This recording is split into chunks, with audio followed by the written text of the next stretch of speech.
শুভেচ্ছা। আজকে international day, তাদেরকে আমার অনেক অনেক শুভেচ্ছা।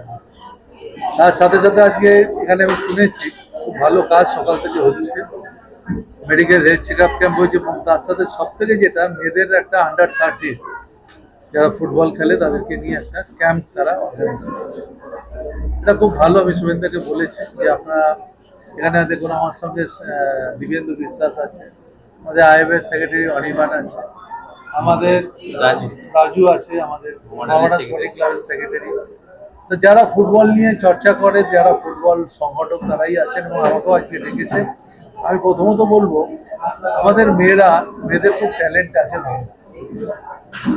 আজকে যে প্রশিক্ষণ ওনারা বললেন কোনো টুর্নামেন্ট খেলবো না, কিন্তু আমরা যে মেয়েদের তৈরি করব, তারা যাতে অনেক ক্লাব এখন কন্যাশ্রী কাপ খেলছে বাংলায়, কিংবা অন্যান্য টুর্নামেন্ট তারা IWL হচ্ছে ইন্ডিয়াতে, তারা খেলছে।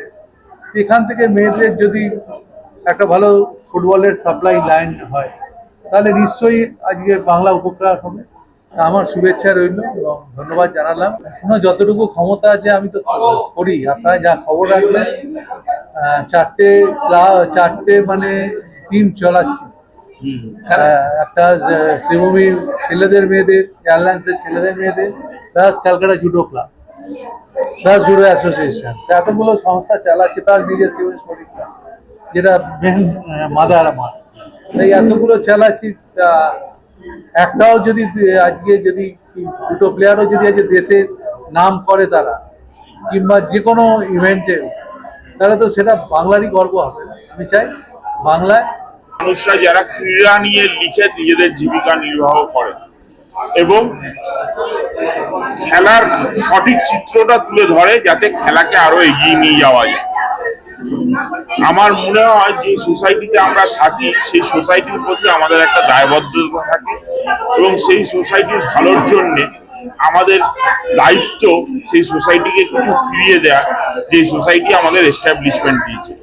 আজকে ক্রীড়া সাংবাদিকরা এই সিএসএসি যে উদ্যোগ, যে একটা একাডেমি তৈরি করা, বাচ্চাদের ট্রেনিং এর ব্যবস্থা করা, ফুটবল কোচিং ক্যাম্পের ব্যবস্থা করা, আমার মনে হয় ওনারা ক্রীড়া সমাজকে এটা একটা বিরাট বড় উপহার দিলেন এবং ক্রীড়া সমাজ এর জন্য তাদের কাছে কৃতজ্ঞ।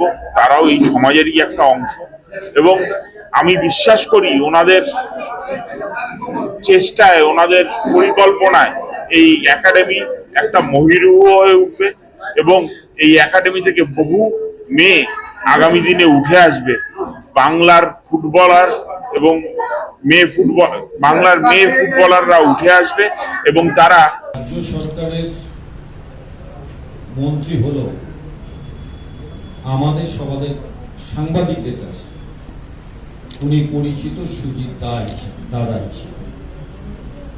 প্রোটোকল মেনে মাননীয় মন্ত্রীকে আমরা বরণ করেছি, কিন্তু আমরা সবচেয়ে খুশি হই যখন আমরা আমাদের আপদে বিপদে আমাদের এই দাদা সুজিত ঘোষকে পাই কাছে।